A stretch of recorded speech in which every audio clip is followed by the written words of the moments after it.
ಜನರ ಮನಸ್ಸನ್ನ ಗೆಲ್ಲೋದಕ್ಕೆ ರಾಜಕೀಯದಲ್ಲಿ ಎಷ್ಟು ಎಚ್ಚರಿಕೆ ಬೇಕು, ಅಭಿವೃದ್ಧಿಗಾಗಿ ಕಠಿಣ ನಿರ್ಧಾರ ತೆಗೆದುಕೊಳ್ಳೋದಕ್ಕೆ ಎಷ್ಟು ದೃಢತೆ ಬೇಕು ಅಂತ. ಒಂದು ಕಡೆ ತಮಿಳುನಾಡು, ಇನ್ನೊಂದು ಕಡೆ ಕರ್ನಾಟಕ. ಒಂದು ಕಡೆ ಹೊಸ ರಾಜಕೀಯ ಶಕ್ತಿಯಾಗಿ ಹೊರಹೊಮ್ಮಿರುವಂತಹ ವಿಜಯ್, ಇನ್ನೊಂದು ಕಡೆ ಅನೇಕ ವರ್ಷಗಳ ರಾಜಕೀಯ ಮತ್ತೆ ಆಡಳಿತದ ಅನುಭವ ಹೊಂದಿರುವ ಡಿ.ಕೆ. ಶಿವಕುಮಾರ್. ನಮಸ್ಕಾರ ಎಲ್ರಿಗೂ, ಇದು ಒನ್ ಇಂಡಿಯಾ ಕನ್ನಡ. ನಾನು ಪ್ರತಿಮಾ. ವೀಕ್ಷಕರೇ, ದಕ್ಷಿಣ ಭಾರತದ ರಾಜಕೀಯದಲ್ಲಿ ಈಗ ಒಂದು ಕುತೂಹಲಕಾರಿ ಪ್ರಶ್ನೆ ಬಗ್ಗೆ ಚರ್ಚೆಗಳಾಗ್ತಾ ಇದೆ. ಅದೇನಂದ್ರೆ, ಜನರ ಮನಸ್ಸನ್ನ ಗೆಲ್ಲೋದಕ್ಕೆ ರಾಜಕೀಯದಲ್ಲಿ ಎಷ್ಟು ಎಚ್ಚರಿಕೆ ಬೇಕು, ಹಾಗೆ ಅಭಿವೃದ್ಧಿಗಾಗಿ ಕಠಿಣ ನಿರ್ಧಾರ ತೆಗೆದುಕೊಳ್ಳೋದಕ್ಕೆ ಎಷ್ಟು ದೃಢತೆ ಬೇಕು ಅಂತ. ಒಂದು ಕಡೆ ತಮಿಳುನಾಡು, ಇನ್ನೊಂದು ಕಡೆ ಕರ್ನಾಟಕ. ಒಂದು ಕಡೆ ಹೊಸ ರಾಜಕೀಯ ಶಕ್ತಿಯಾಗಿ ಹೊರಹೊಮ್ಮಿರುವಂತಹ ವಿಜಯ್, ಇನ್ನೊಂದು ಕಡೆ ಅನೇಕ ವರ್ಷಗಳ ರಾಜಕೀಯ ಮತ್ತೆ ಆಡಳಿತದ ಅನುಭವ ಹೊಂದಿರುವ ಡಿ.ಕೆ. ಶಿವಕುಮಾರ್. ಇವರಿಬ್ಬರ ರಾಜಕೀಯ ಪ್ರಯಾಣ ಬೇರೆ, ಇವರಿಬ್ಬರ ಹಿನ್ನೆಲೆ ಬೇರೆ, ಇವರಿಬ್ಬರ ರಾಜಕೀಯ ಶೈಲಿ ಕೂಡ ಬೇರೆ. ಆದರೆ ಜನಪ್ರಿಯತೆ ಹಾಗೆ ಆಡಳಿತದ ನಡುವೆ ಇರುವಂತಹ ಸಮತೋಲನದ ಪ್ರಶ್ನೆ ಇಬ್ಬರಿಗೂ ಒಂದೇ. ಒಂದ್ ಕಡೆ ಜನರ ವಿರೋಧವನ್ನ ಕಟ್ಕೊಳ್ಬಾರ್ದು ಅಂತ ಪ್ರತಿಯೊಂದು ಹೆಜ್ಜೆಯನ್ನು ಎಚ್ಚರಿಕೆಯಿಂದ ಇಡ್ತಾ ಇರೋ ತಮಿಳುನಾಡಿನ ಮುಖ್ಯಮಂತ್ರಿ ವಿಜಯ್, ಇನ್ನೊಂದು ಕಡೆ ವಿರೋಧಗಳ ಮಧ್ಯೆ ಕೂಡ ನಿಗದಿತ ಗುರಿಯತ್ತ ಮುನ್ನುಗ್ಗಬೇಕು ಅನ್ನೋ ದೃಢ ನಿಲುವಿನ ಕರ್ನಾಟಕದ ಸಿಎಂ ಡಿ.ಕೆ. ಶಿವಕುಮಾರ್. ಈ ಎರಡೂ ರಾಜ್ಯಗಳ ರಾಜಕೀಯ ನಡೆಗಳು, ನಾಯಕರ ತೀರ್ಮಾನಗಳು ಹಾಗೆ ಅದಕ್ಕೆ ಸಾರ್ವಜನಿಕರು ಕೊಡ್ತಾ ಇರೋ ಪ್ರತಿಕ್ರಿಯೆಗಳ ಒಂದಷ್ಟು ವಿಶ್ಲೇಷಣೆಯನ್ನ ಮಾಡೋದಾದ್ರೆ, ತಮಿಳುನಾಡಿನ ರಾಜಕೀಯದ ವಿಶೇಷತೆ ಬಗ್ಗೆ ಮೊದಲು ಹೇಳೋದಾದ್ರೆ, ತಮಿಳುನಾಡಿನ ರಾಜಕೀಯದಲ್ಲಿ ಜನರ ಭಾವನೆಗೆ ಬಹಳ ದೊಡ್ಡ ಸ್ಥಾನ ಇದೆ. ಭಾಷೆ, ಶಿಕ್ಷಣ, ಉದ್ಯೋಗ, ರೈತರ ಸಮಸ್ಯೆ, ಕೈಗಾರಿಕೆ, ಭೂಮಿ, ಇಂತಹ ವಿಚಾರಗಳು ದಶಕಗಳಿಂದ ಅಲ್ಲಿನ ರಾಜಕೀಯದ ಪ್ರಮುಖ ಭಾಗ. ಹೀಗಾಗಿ ತಮಿಳುನಾಡಿನಲ್ಲಿ ಯಾವುದೇ ಸರ್ಕಾರಕ್ಕೂ ಜನರ ಪ್ರತಿಕ್ರಿಯೆಯನ್ನ ನಿರ್ಲಕ್ಷ್ಯ ಮಾಡೋದು ಅಷ್ಟೊಂದು ಈಸಿ ಅಲ್ಲ. ಜನರ ವಿರೋಧ ದೊಡ್ಡ ಮಟ್ಟಕ್ಕೆ ತಲುಪಿದ ಮೇಲೆ ಅದನ್ನ ನಿಭಾಯಿಸೋದಕ್ಕೆ ಅಂತ ಆ ವಿರೋಧದ ಸೂಚನೆಗಳು ಆರಂಭದಲ್ಲೇ ಕಾಣಿಸಿದಾಗಲೇ ಅದನ್ನ ಅರ್ಥ ಮಾಡ್ಕೊಳ್ಳೋದು ರಾಜಕೀಯವಾಗಿ ಹೆಚ್ಚು ಪರಿಣಾಮಕಾರಿ. ಆದರೆ ಇದರಲ್ಲೂ ಒಂದು ದೊಡ್ಡ ಪ್ರಶ್ನೆ ಇದೆ. ಜನರ ಮಾತು ಕೇಳಿ ನಿರ್ಧಾರ ಬದಲಾಯಿಸುವುದು ಉತ್ತಮ ಆಡಳಿತದ ಲಕ್ಷಣನ ಅಂತ. ಎಸ್, ಆದರೆ ಪ್ರತಿಯೊಂದು ವಿರೋಧಕ್ಕೂ ಸರ್ಕಾರ ಹಿಂದೆ ಸರಿದು ಬಿಟ್ರೆ ಆಗ ದೀರ್ಘಕಾಲೀನ ಯೋಜನೆಗಳನ್ನ ಜಾರಿಗೆ ತರೋದು ಕಷ್ಟವಾಗಬಹುದು. ಹೀಗಾಗಿ ಉತ್ತಮ ರಾಜಕೀಯಕ್ಕೆ ಬೇಕಾಗಿರೋದು ಜನರ ಧ್ವನಿಯನ್ನ ಕೇಳೋ ಕಿವಿ ಹಾಗೆ ಸರಿಯಾದ ನಿರ್ಧಾರದಲ್ಲಿ ನಿಲ್ಲೋ ಧೈರ್ಯ. ಈಗ ವಿಜಯ್ ಅವರ ರಾಜಕೀಯಕ್ಕೆ ಬರೋದಾದ್ರೆ, ಸಿಎಂ ವಿಜಯ್ ರಾಜಕೀಯಕ್ಕೆ ಬಂದಿರೋದು ತಮಿಳುನಾಡಿನ ರಾಜಕೀಯದಲ್ಲಿ ಒಂದು ದೊಡ್ಡ ಬೆಳವಣಿಗೆ ಅನ್ನಿಸ್ಕೊಂಡಿದೆ. ಸಿನಿಮಾದಲ್ಲಿ ಈಗಾಗಲೇ ದೊಡ್ಡ ಜನಪ್ರಿಯತೆಯನ್ನು ಹೊಂದಿರೋ ವಿಜಯ್ ಅವರಿಗೆ ರಾಜಕೀಯದಲ್ಲಿ ಒಂದು ದೊಡ್ಡ ಅಡ್ವಾಂಟೇಜ್ ಇದೆ. ಅವರಿಗೆ ಜನರ ಜೊತೆ ಸಂಪರ್ಕ ಇದೆ, ಯುವಕರಲ್ಲಿ ಅಭಿಮಾನಿ ಬಳಗ ಇದೆ, ಸೋಷಿಯಲ್ ಮೀಡಿಯಾದಲ್ಲಿ ದೊಡ್ಡ ರೀಚ್ ಇದೆ. ಆದರೆ ರಾಜಕೀಯದಲ್ಲಿ ನಿಮ್ಮ ನೀತಿ ಏನು, ನಿಮ್ಮ ಆರ್ಥಿಕ ಯೋಜನೆ ಏನು, ಉದ್ಯೋಗ ಹೇಗೆ ಸೃಷ್ಟಿ ಮಾಡ್ತೀರಾ, ಶಿಕ್ಷಣವನ್ನು ಹೇಗೆ ಸುಧಾರಿಸ್ತೀರಾ, ಆರೋಗ್ಯ ವ್ಯವಸ್ಥೆಯನ್ನು ಹೇಗೆ ಬದಲಾಯಿಸ್ತೀರಾ, ರೈತರ ಸಮಸ್ಯೆಗೆ ಏನು ಪರಿಹಾರ ಕೊಡ್ತೀರಾ, ಮಹಿಳೆಯರ ಸುರಕ್ಷತೆ ಹೇಗೆ, ಕೈಗಾರಿಕೆ ಆಗಿರ್ಬೋದು, ಮೀಸಲಾತಿ, ಕೇಂದ್ರ ರಾಜ್ಯಗಳ ಸಂಬಂಧ, ಪ್ರತಿಯೊಂದು ವಿಚಾರಕ್ಕೂ ಸ್ಪಷ್ಟ ನಿಲುವು ಬೇಕಾಗುತ್ತೆ. ಹೀಗಾಗಿ ವಿಜಯ್ ಅವರ ಮುಂದೆ ಇರುವಂತಹ ದೊಡ್ಡ ಸವಾಲು ಅಂತ ಅಂದ್ರೆ, ಅವರ ರಾಜಕೀಯ ಶೈಲಿ ಅನ್ನೋದು ಈಗ ಸೇಫ್ ಪಾಲಿಟಿಕ್ಸ್ ಅನ್ನೋ ರೀತಿಯಲ್ಲಿ ಕಾಣಿಸ್ಕೊಳ್ತಾ ಇರೋದು. ವಿಜಯ್ ಅವರ ರಾಜಕೀಯ ನಡೆಯನ್ನ ಗಮನಿಸೋರು ಒಂದು ವಿಷಯವನ್ನ ಹೇಳ್ತಾರೆ. ಅವರು ಆರಂಭದಲ್ಲೇ ಪ್ರತಿಯೊಂದು ವಿಚಾರವನ್ನು ದೊಡ್ಡ ಸಂಘರ್ಷವನ್ನಾಗಿ ಮಾಡೋದಕ್ಕಿಂತ ಜನರಿಗೆ ಸುಲಭವಾಗಿ ಅರ್ಥ ಆಗೋ ವಿಷಯಗಳ ಮೂಲಕ, ಜನರಿಗೆ ಸ್ಪಂದಿಸೋ ಮೂಲಕ ಒಂದು ರೀತಿ ನಡ್ಕೊಳ್ತಾ ಇದ್ದಾರೆ ಅಂತ. ಇನ್ ಕೆಲವರು ಇದನ್ನ ಸೇಫ್ ಪಾಲಿಟಿಕ್ಸ್ ಅಂತ ಕರೀತಾರೆ. ಯಾಕಂದ್ರೆ ಸೇಫ್ ಪಾಲಿಟಿಕ್ಸ್ ಅಂದ್ಬಿಟ್ರೆ ಅದು ದುರ್ಬಲ ರಾಜಕೀಯ ಅಂತಲ್ಲ. ಹೊಸ ಪಕ್ಷಕ್ಕೆ ಇದು ತಂತ್ರ ಕೂಡ ಆಗಿರಬಹುದು. ಮೊದಲು ಸಂಘಟನೆ, ನಂತರ ಕಾರ್ಯಕರ್ತರ ಜಾಲ, ನಂತರ ಮತದಾರರ ವಿಸ್ತರಣೆ, ಆಮೇಲೆ ದೊಡ್ಡ ರಾಜಕೀಯ ಸಂಘರ್ಷ. ಜನ ಪ್ರಶ್ನೆಗಳನ್ನ ಕೇಳೋದಕ್ಕೆ ಶುರು ಮಾಡ್ತಾರೆ. ಅಲ್ಲಿ ಸಾಮಾನ್ಯ ಹೇಳಿಕೆಗಳು ಮಾತ್ರ ಸಾಕಾಗೋದಿಲ್ಲ, ಸ್ಪಷ್ಟ ನೀತಿ ಅನ್ನೋದು ಬೇಕಾಗುತ್ತೆ.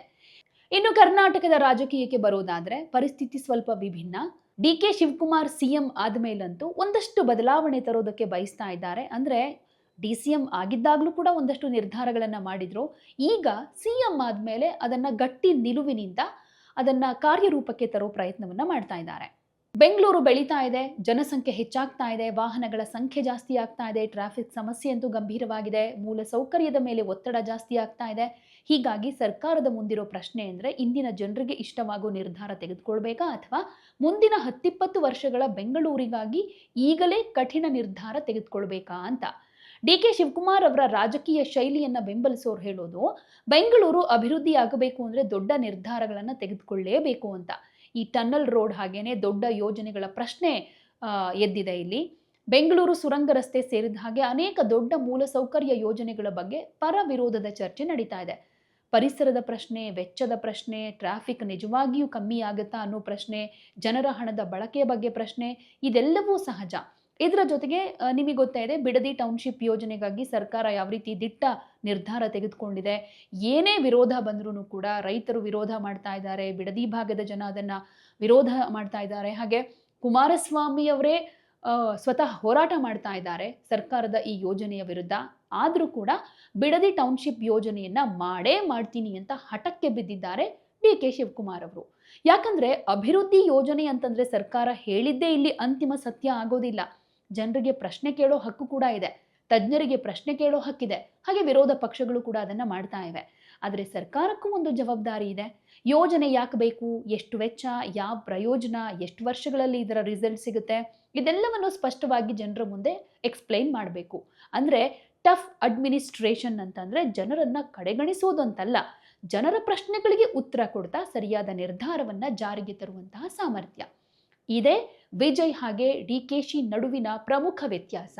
ಇಲ್ಲಿ ಒಂದು ವಿಷಯ ಸ್ಪಷ್ಟವಾಗಿ ಕಾಣುತ್ತೆ. ವಿಜಯ್ ಅವರು ಡಿ.ಕೆ. ಶಿವಕುಮಾರ್ ಅವರನ್ನ ಒಂದೇ ರಾಜಕೀಯ ಮಟ್ಟದಲ್ಲಿ ಹೋಲಿಕೆ ಮಾಡೋದು ಸರಿಯಲ್ಲ. ವಿಜಯ್ ಅವರದು ಹೊಸ ರಾಜಕೀಯ ಪಕ್ಷ ಈಗಷ್ಟೇ ಅಸ್ತಿತ್ವಕ್ಕೆ ಬಂದಿದೆ, ಸಿಎಂ ಆಗಿ ಅಧಿಕಾರ ನಡೆಸ್ತಾ ಇದ್ದಾರೆ. ಆದರೆ ಡಿ.ಕೆ. ಶಿವಕುಮಾರ್ ಅನೇಕ ವರ್ಷಗಳ ರಾಜಕೀಯ ಅನುಭವ ಹೊಂದಿರುವಂತ ನಾಯಕ. ಆದರೆ ಇವರಿಬ್ಬರ ಶೈಲಿಯಿಂದ ಒಂದು ದೊಡ್ಡ ಪ್ರಶ್ನೆ ಕೇಳಬಹುದು, ಜನಪ್ರಿಯತೆ ಮುಖ್ಯಾನ ಅಥವಾ ನಿರ್ಧಾರ ಕೈಗೊಳ್ಳುವಂತ ಸಾಮರ್ಥ್ಯ ಮುಖ್ಯಾನ ಅಂತ. ವಿಜಯ್ ಅವರ ಮುಂದೆ ಇರೋ ಸವಾಲೇನಂತಂದ್ರೆ ಜನಪ್ರಿಯತೆಯನ್ನ ರಾಜಕೀಯ ಸಂಘಟನೆಯಾಗಿ ಪರಿವರ್ತಿಸೋದು. ಡಿ.ಕೆ. ಶಿವಕುಮಾರ್ ಅವರ ಮುಂದೆ ಇರೋ ಸವಾಲು ಅಂದ್ರೆ ಕಠಿಣ ನಿರ್ಧಾರಗಳನ್ನ ಜನರಿಗೆ ಒಪ್ಪೋ ಹಾಗೆ ಮಾಡಿ ಅದನ್ನ ಫಲಿತಾಂಶವನ್ನಾಗಿ ತೋರಿಸೋದು. ಜನಪ್ರಿಯತೆ ಮಾತ್ರ ಸಾಕಾಗತ್ತಾ? ರಾಜಕೀಯದಲ್ಲಿ ಜನಪ್ರಿಯತೆ ಅನ್ನೋದು ಬಹಳ ಮುಖ್ಯ, ಆದರೆ ಅದು ಮಾತ್ರ ಸಾಕಾಗೋದಿಲ್ಲ. ಸೋಷಿಯಲ್ ಮೀಡಿಯಾದಲ್ಲಿ ಲಕ್ಷಾಂತರ ಫಾಲೋವರ್ಸ್ ಇರಬಹುದು, ಸಭೆಯಲ್ಲಿ ದೊಡ್ಡ ಜನಸ್ತೋಮ ಸೇರಬಹುದು.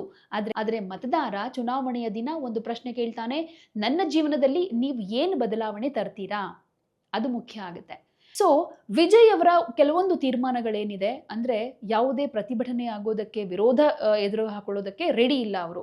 ಈಗ ನಿಮಗೆ ಗೊತ್ತಿರಬಹುದು, ಪೆರಂಬೂರು ಏರ್ಪೋರ್ಟ್ ವಿಚಾರದಲ್ಲಿ ಅವರು ನಿರ್ಧಾರವನ್ನೇ ವಾಪಸ್ ತೆಗೆದುಕೊಂಡಿದ್ದಾರೆ. ಇದರಿಂದ ಆ ಭಾಗದ ರೈತರು ಕೂಡ ಖುಷಿಯಾಗಿದ್ದಾರೆ. ಅಂದ್ರೆ ಯಾವುದೋ ಒಂದು ನಿರ್ಧಾರ ತೆಗೆದುಕೊಳ್ತಾ ಇದ್ದಾರೆ, ಒಂದು ಯೋಜನೆ ಆಗಿರ್ಬೋದು, ಅಭಿವೃದ್ಧಿ ಕೆಲಸ ಆಗಿರ್ಬೋದು, ಅಂತ ಸಂದರ್ಭಗಳಲ್ಲಿ ಏನಾದರೂ ವಿರೋಧ ವ್ಯಕ್ತವಾದರೆ ತಕ್ಷಣ ಅದನ್ನ ಮುಂದುವರಿಸಬಾರ್ದು ಅನ್ನುವಂತಹ ನಿಲುವು ವಿಜಯ್ ಅವರಲ್ಲಿ ಕಾಣಿಸ್ತಾ ಇದೆ. ಆದರೆ ಡಿ.ಕೆ. ಶಿವಕುಮಾರ್ ಅವರ ವಿಚಾರಕ್ಕೆ ಬರೋದಾದ್ರೆ, ನಿರ್ಧಾರ ಮಾಡಿ ಆಗಿದೆ, ಜಾರಿಗೆ ತಂದೇ ತರ್ತೀನಿ, ಅದನ್ನ ಇಂಪ್ಲಿಮೆಂಟ್ ಮಾಡ್ತೀನಿ ಅನ್ನೋ ರೀತಿಯಲ್ಲಿ ಮುನ್ನುಗ್ತಾ ಇದ್ದಾರೆ. ಸೊ ಇಲ್ಲಿ ಅಧಿಕಾರದಲ್ಲಿರೋ ನಾಯಕನಿಗೆ ಒಂದು ದೊಡ್ಡ ಸಮಸ್ಯೆ ಇದೆ. ಪ್ರತಿಯೊಂದು ನಿರ್ಧಾರದ ಹೊಣೆಗಾರಿಕೆ ಕೂಡ ಅವರ ಮೇಲಿರುತ್ತೆ. ರಸ್ತೆ ಸರಿಯಾಗಿಲ್ಲ, ಸರ್ಕಾರದ ಹೊಣೆ. ಟ್ರಾಫಿಕ್ ಕಡಿಮೆ ಆಗ್ತಾ ಇಲ್ಲ, ಅದು ಕೂಡ ಸರ್ಕಾರದ ಹೊಣೆ.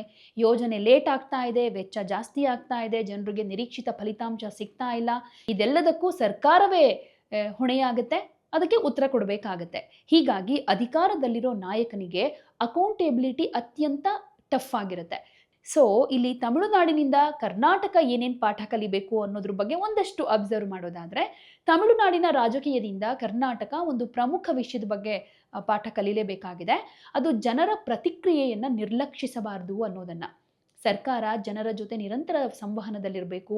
ಒಂದು ಯೋಜನೆ ಬಗ್ಗೆ ವಿರೋಧ ಯಾಕೆ, ಜನರಿಗೆ ಸಮಸ್ಯೆ ಏನಾಗ್ತಾ ಇದೆ, ಯಾವ ಬದಲಾವಣೆ ಬೇಕಾಗಿದೆ, ಇದೆಲ್ಲವನ್ನ ಕೇಳಬೇಕು. ಆದರೆ ಪ್ರತಿಯೊಂದು ವಿರೋಧಕ್ಕೂ ಯೋಜನೆ ಕೈ ಬಿಡಬೇಕು ಅನ್ನೋದಲ್ಲ. ಕರ್ನಾಟಕದಿಂದ ಈಗ ತಮಿಳುನಾಡು ಕಲಿಬೇಕಾಗಿರೋ ಒಂದಷ್ಟು ಪಾಠ ಏನಂದ್ರೆ, ಕರ್ನಾಟಕದ ಅನುಭವದಿಂದ ತಮಿಳುನಾಡು ಕಲಿಯಬಹುದಾದ ಮತ್ತೊಂದು ಅಂಶ, ದೊಡ್ಡ ಯೋಜನೆಗಳಿಗೆ ದೀರ್ಘಕಾಲೀನ ದೃಷ್ಟಿಕೋನ ಬೇಕು. ನಗರ ಬೆಳೀತಾ ಇದ್ರೆ ಹೊಸ ರಸ್ತೆಗಳು ಬೇಕು, ಸಾರ್ವಜನಿಕ ಸಾರಿಗೆ ಬೇಕು, ನೀರು, ಒಳಚರಂಡಿ, ವಿದ್ಯುತ್, ವಸತಿ, ಕೈಗಾರಿಕೆ ಎಲ್ಲದಕ್ಕೂ ಕೂಡ ಯೋಜನೆಗಳು ಬೇಕೇ ಬೇಕು. ಕೆಲವು ನಿರ್ಧಾರಗಳು ಇಂದಿಗೆ ಜನಪ್ರಿಯ ಆಗದೇ ಇರಬಹುದು, ಆದರೆ ಭವಿಷ್ಯಕ್ಕೆ ಅವು ಅಗತ್ಯವಾಗಬಹುದು. ಹೀಗಾಗಿ ಜನರ ಮಾತನ್ನ ಕೇಳೋದು ಮತ್ತೆ ಕಠಿಣ ನಿರ್ಧಾರ ತೆಗೆದುಕೊಳ್ಳೋದು ಇವೆರಡು ಪರಸ್ಪರ ವಿರೋಧಿಗಳಲ್ಲ. ಅವುಗಳನ್ನ ಸಮತೋಲನಗೊಳಿಸೋದೇ ಉತ್ತಮ ಆಡಳಿತ. ಇದ್ರ ಬಗ್ಗೆ ಆಂಧ್ರ ಸಿಎಂ ಚಂದ್ರಬಾಬು ನಾಯ್ಡು ಅವರು ಕೂಡ ಹೇಳಿದ್ರು. ಅಂದ್ರೆ ಸಾಕಷ್ಟು ಯೋಜನೆಗಳನ್ನ ಜಾರಿ ಮಾಡಬೇಕು ಅಂದಾಗ ಜನ ಸಹಜವಾಗಿ ಒಂದಷ್ಟು ಮಂದಿ ವಿರೋಧ ಮಾಡ್ತಾರೆ. ವಿರೋಧ ಮಾಡಿದ್ರು ಅಂತ ಕೈಕಟ್ಟಿ ಕೂತು ಬಿಟ್ರೆ ಯಾವುದೇ ಅಭಿವೃದ್ಧಿ ಕಾಮಗಾರಿಗಳನ್ನಾಗಿರ್ಬೋದು, ದೊಡ್ಡ ದೊಡ್ಡ ಯೋಜನೆಗಳನ್ನ ದೂರದೃಷ್ಟಿಯಲ್ಲಿ ಇಟ್ಕೊಂಡು ಮಾಡೋದು ಕಷ್ಟ ಆಗುತ್ತೆ ಅನ್ನೋ ಮಾತನ್ನ ಕೂಡ ಹೇಳಿದ್ದಾರೆ. ಸೊ ಇಲ್ಲಿ ಉತ್ತಮ ರಾಜಕೀಯ ಮಾದರಿ ಯಾವುದು? ಬಹುಶಃ ವಿಜಯ್ ಮಾದರಿ ಅಥವಾ ಡಿ.ಕೆ. ಶಿವಕುಮಾರ್ ಮಾದರಿ ಅನ್ನೋ ಎರಡು ಕಡೆಯಲ್ಲೂ ನೋಡೋದಾದ್ರೆ ಉತ್ತರ ಅಷ್ಟೊಂದು ಸ್ಪಷ್ಟವಾಗಿ ಸಿಗೋದಿಲ್ಲ. ಅತ್ಯುತ್ತಮ ಮಾದರಿ ಎರಡರಲ್ಲೂ ಕೂಡ ಇದೆ. ಒಳ್ಳೆ ಅಂಶಗಳನ್ನ ತೆಗೆದುಕೊಳ್ಳೋದ್ರಲ್ಲಿ ಇರಬಹುದು. ಜನರ ಮಾತು ಕೇಳಬೇಕು, ಆದ್ರೆ ಪ್ರತಿಯೊಂದು ವಿರೋಧಕ್ಕೂ ಮಣಿಬಾರ್ದು ಅಂತ. ಅಭಿವೃದ್ಧಿ ಯೋಜನೆಗಳನ್ನ ಜಾರಿಗೆ ತರಬೇಕು, ಆದರೆ ಅದು ಜನರಿಗೆ ಯಾವ ರೀತಿ ಅನ್ನೋದನ್ನ ವಿವರಿಸಬೇಕು. ವಿರೋಧವನ್ನ ಗೌರವಿಸಬೇಕು, ಆದರೆ ಸರಿಯಾದ ನಿರ್ಧಾರದಲ್ಲಿ ದೃಢವಾಗಿ ನಿಲ್ಲಬೇಕು. ತಪ್ಪಾದ್ರೆ ಒಪ್ಕೊಳ್ಬೇಕು, ಸರಿಯಾದ್ರೆ ಅದರ ಪರವಾಗಿ ನಿಲ್ಲಬೇಕು. ಇದೇ ಪ್ರಜಾಪ್ರಭುತ್ವದ ಸಮತೋಲನ. ಸಿನಿಮಾದಲ್ಲೇನೋ ಸ್ಕ್ರಿಪ್ಟ್ ಇರುತ್ತೆ, ಆದರೆ ರಾಜಕೀಯದಲ್ಲಿ ಸ್ಕ್ರಿಪ್ಟ್ ಬರೆಯೋದು ಜನರು. ಅದನ್ನ ವಿಜಯ್ ಎಷ್ಟು ಚೆನ್ನಾಗಿ ಅರ್ಥ ಮಾಡ್ಕೊಳ್ತಾರೆ ಅನ್ನೋದೇ ಅವರ ಮುಂದಿನ ರಾಜಕೀಯ ಭವಿಷ್ಯವನ್ನ ನಿರ್ಧಾರ ಮಾಡಬಹುದು. ಇನ್ನು ಡಿ ಕೆ ಶಿವಕುಮಾರ್ ಅವರ ಮುಂದಿನ ಪರೀಕ್ಷೆ, ಅವರ ಮುಂದೆ ಈಗ ಸದ್ಯಕ್ಕೆ ಘೋಷಿಸಿರೋ ಯೋಜನೆ ಎಷ್ಟು ಪರಿಣಾಮಕಾರಿಯಾಗಿ ಜಾರಿಯಾಗುತ್ತೆ, ಬೆಂಗಳೂರು ಅಭಿವೃದ್ಧಿಯ ಯೋಜನೆಗಳು, ಮೂಲ ಸೌಕರ್ಯ, ಟ್ರಾಫಿಕ್, ಹೂಡಿಕೆ, ಉದ್ಯೋಗ, ಇದೆಲ್ಲದರ ಫಲಿತಾಂಶ ಜನರಿಗೆ ಗೊತ್ತಾಗಬೇಕು. ಯಾಕಂದ್ರೆ ಕಠಿಣ ನಿರ್ಧಾರ ತೆಗೆದುಕೊಳ್ಳೋದು ಒಂದು ವಿಷಯ, ಅದರ ಫಲಿತಾಂಶವನ್ನ ಜನರ ಜೀವನದಲ್ಲಿ ತೋರಿಸೋದು ಮತ್ತೊಂದು ವಿಷಯ ಆಗಿರುತ್ತೆ. ಫಲಿತಾಂಶ ಬಂದ್ರೆ ಜನ ಕಠಿಣ ನಿರ್ಧಾರವನ್ನ ಕ್ಷಮಿಸಲೂಬಹುದು, ಆದರೆ ಫಲಿತಾಂಶ ಬರದೇ ಇದ್ರೆ ಅದೇ ಕಠಿಣ ಆಡಳಿತ ಜನರ ಅಸಮಾಧಾನಕ್ಕೂ ಕಾರಣ ಆಗಬಹುದು. ಸೊ ಕೊನೆಗೆ ಜನರು ನಾಯಕರನ್ನ ಭಾಷಣದಿಂದ ಅಳೆಯೋದಿಲ್ಲ, ಅವರು ತಮ್ಮ ಜೀವನದಿಂದ ಅಳಿತಾರೆ. ರಸ್ತೆ ಹೇಗಿದೆ, ಟ್ರಾಫಿಕ್ ಹೇಗಿದೆ, ಉದ್ಯೋಗ ಸಿಗ್ತಾ ಇದೆಯಾ, ಬೆಲೆ ಏರಿಕೆ ಹೇಗಿದೆ, ಶಿಕ್ಷಣ ಹೇಗಿದೆ, ಆರೋಗ್ಯ ವ್ಯವಸ್ಥೆ ಹೇಗಿದೆ, ಮಹಿಳೆಯರ ಸುರಕ್ಷತೆ ಹೇಗಿದೆ, ನಗರ ಜೀವನ ಸುಲಭ ಆಗಿದೆಯಾ. ಸೊ ಇದೆಲ್ಲ ಪ್ರಶ್ನೆಗಳಿಗೆ ಸಿಗೋ ಉತ್ತರ ರಾಜಕೀಯದ ನಿಜವಾದ ಫಲಿತಾಂಶ. ಹೀಗಾಗಿ ವಿಜಯ್ ಆಗಿರಲಿ, ಡಿ ಕೆ ಶಿವಕುಮಾರ್ ಆಗಿರಲಿ, ಯಾವುದೇ ನಾಯಕನ ಅಂತಿಮ ಪರೀಕ್ಷೆ ಜನರ ವಿಶ್ವಾಸ, ಅಂತಿಮ ಮಾತು. ಹಾಗಾದ್ರೆ ತಮಿಳುನಾಡಿನ ಎಚ್ಚರಿಕೆಯ ರಾಜಕೀಯ ಶೈಲಿ ಒಳ್ಳೆಯದಾ ಅಥವಾ ಕರ್ನಾಟಕದ ದೃಢ ಆಡಳಿತವೇ ಉತ್ತಮಾನ? ಬಹುಶಃ ಉತ್ತರ ಎರಡರಲ್ಲಿ ಒಂದನ್ನು ಆಯ್ಕೆ ಮಾಡೋದಲ್ಲ, ಜನರ ಮಾತನ್ನ ಕೇಳೋ ರಾಜಕೀಯ, ಹಾಗೆ ಅಗತ್ಯ ಇದ್ದಾಗ ಕಠಿಣ ನಿರ್ಧಾರ ತೆಗೆದುಕೊಳ್ಳೋ ಆಡಳಿತ, ಈ ಎರಡರ ಸಮತೋಲನವೇ ಉತ್ತಮ ಅಂತ ಹೇಳ್ಬೋದು.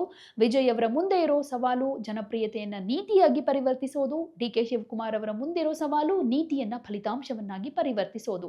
ಒಬ್ಬರಿಗೆ ಜನಪ್ರಿಯತೆಯನ್ನ ಸಾಬೀತುಪಡಿಸಬೇಕು, ಮತ್ತೊಬ್ಬರಿಗೆ ಆಡಳಿತದ ಫಲಿತಾಂಶವನ್ನ ಸಾಬೀತುಪಡಿಸಬೇಕು. ಆದರೆ ಕೊನೆಗೆ ತೀರ್ಪು ಕೊಡೋರು ಜನರೇ ಅಲ್ವಾ? ಈ ವಿಚಾರದ ಬಗ್ಗೆ, ಹಾಗೆ ಇಬ್ಬರ ರಾಜಕೀಯ ಶೈಲಿ, ನಡೆ, ನಿರ್ಧಾರಗಳ ಬಗ್ಗೆ ನಿಮ್ಗೆ ಹೇಗನ್ಸುತ್ತೆ? ನಿಮ್ಮ ಉತ್ತರವನ್ನ ಕಮೆಂಟ್ನಲ್ಲಿ ತಿಳಿಸಿ. ನಮಸ್ಕಾರ.